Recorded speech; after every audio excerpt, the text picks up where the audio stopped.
আসসালামু আলাইকুম, ওয়েলকাম করছি উঠে। আজকে যারা আমার ভিডিওটা দেখছেন হয়তো থাম্বনেলটা দেখে একটু অবাক হয়ে গেছেন, কারণ থাম্বনেলের টাইটেলটা এমন ছিল হামজা চৌধুরীর আসার পর বাংলাদেশের নাকি ফুটবলে জোয়ার ভাসতেছে, এই কারণে বাংলাদেশের দর্শকরা দর্শকমুখী হয়েছে স্টেডিয়ামের দিকে। এটা খারাপ কিছু না, আমি মনে করি আমাদের দেশের জন্য গর্ব। আর এমন প্লেয়ার যারা বিদেশি লিগে খেলে বা ভালো ভালো লিগে খেলে তারা যদি বাংলাদেশে আসে, আমার মনে হয় বাংলাদেশের ফুটবলের জন্য যেমন ভালো, বাংলাদেশের দর্শকদের জন্যও ভালো। এবং সেইখানটায় বাংলাদেশ ফুটবলকে এগিয়ে নিতে হলে এই টাইপের কিছু প্লেয়ার দরকার আছে যারা দুরন্ত গতিতে ফুটবল খেলতে পারে। সো কিছুদিন আগে একটা ছবি ভাইরাল হয়েছিল, এখনও মনে হয় ছবিটা নিয়ে আপনারা পোস্ট করেন, আমিও ছবিটা দেখি। সেটা হচ্ছে ফুটবলেও নাকি এখন পঞ্চপাণ্ডব শুরু হয়ে গেছে। কিছুদিন আগে এই পঞ্চপাণ্ডবই কিন্তু ক্রিকেটে ছিল, আপনাদের মনে আছে তো? তারা এখন নাই, তাই বাংলাদেশের ক্রিকেটের ভ্যালু নাকি এখন কমে গেছে। মেন টপিকে পরে আসতেছি, তার আগে কিছু এক্সাম্পল দিয়ে দিই এবং সব এক্সাম্পলকে এক খাতায় মিলাই নেবেন। তো এখন নাকি বাংলাদেশ ফুটবলও পঞ্চপাণ্ডব, এবং সেই পঞ্চপাণ্ডবরা বাংলাদেশে আসলেই কি ফুটবলে তারা ব্যবহার করবে, নাকি বাংলাদেশ ক্রিকেটের মতো সেই পঞ্চপাণ্ডবকেও বাংলাদেশ ফুটবল খেয়ে দিবে? ব্যাপারটা আমার কাছে ঠিক সেমই লাগে। কারণ বাফুফে একসময় দুর্নীতি পুরা ভরা নদীর পানির মতো দুর্নীতি ছিল। এখন তারা দর্শকদের দেখে উন্মাদনায় অনেক স্পন্সর পাবে, অনেক টাকা পয়সা পাবে, অনেক কিছু মাথায় আসবে, অনেক ইনভেস্টর আসবে।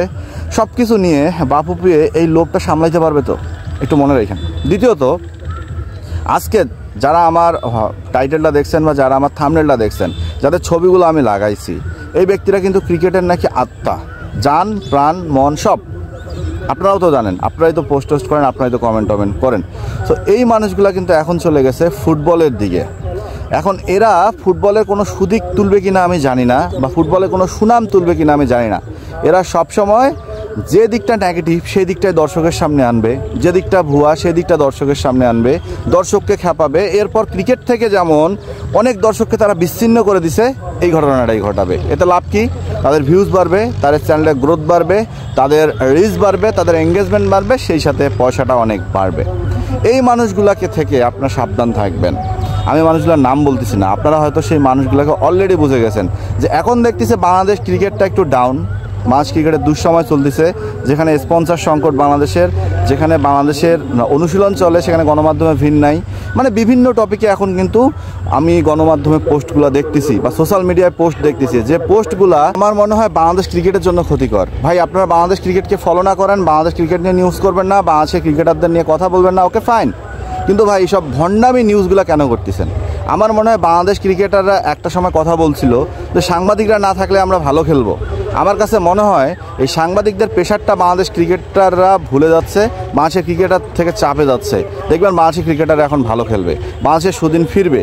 এমনটা না যে বাংলাদেশের ক্রিকেট ডুবে গেছে। হ্যাঁ, আপনারা হয়তো আমাকে বলতে পারেন যে ভাই বাংলাদেশের ক্রিকেট নিয়ে এত কথা বলতেছেন কেন, বাংলাদেশ ক্রিকেট তো কিছুই পারে না। ভাই, রক্তের সাথে ক্রিকেট মিশে আছে। ফুটবল আমার জাতীয় খেলা, ফুটবলও আমার আগাবে। কিন্তু কিছু কিছু মানুষের বিহেভিয়ার, কিছু কিছু মানুষের পোস্ট, কিছু কিছু মানুষের মানে তারা নাকি দেশের নাম্বার 1 সাংবাদিক রে ভাই, তাদের এইসব পোস্ট দেখে, তাদের এইসব কার্যকলাপ দেখে নিজেকেই ছোট মনে হইতেছে। যে বাঙালিকে যে আমি মাঝে মাঝে গালি দেই যে একদম গোবর ঘাসা বাঙালি আমরা, সেটার প্রুফ আমরা আবারও রাখলাম। কারণ টাকার জন্য এদেশের সবাই তাদের চরিত্র বদল করতে পারে, বাংলাদেশের চরিত্র টাকা দিয়েই পাল্টানো যায়। এই কারণেই বললাম যে এইসব মানুষের থেকে সাবধান থাকবেন, এবং ফুটবলের যেন মাগফিরাত কামনা না করে এইসব মানুষ, সেই দিকটাকে নজর রাখবেন। কারণ কখন কোন কুমিরকে তারা খাল থেকে টেনে বের করবে, এরপর ওইখান থেকে নিউজ বানাইতে বানাইতে মানুষের ভিতরে এমন দ্বিধাদ্বন্দ্ব তৈরি করবে ক্রিকেটের মতো, পরে না ফুটবলটা আবার নাই হয়ে যায়।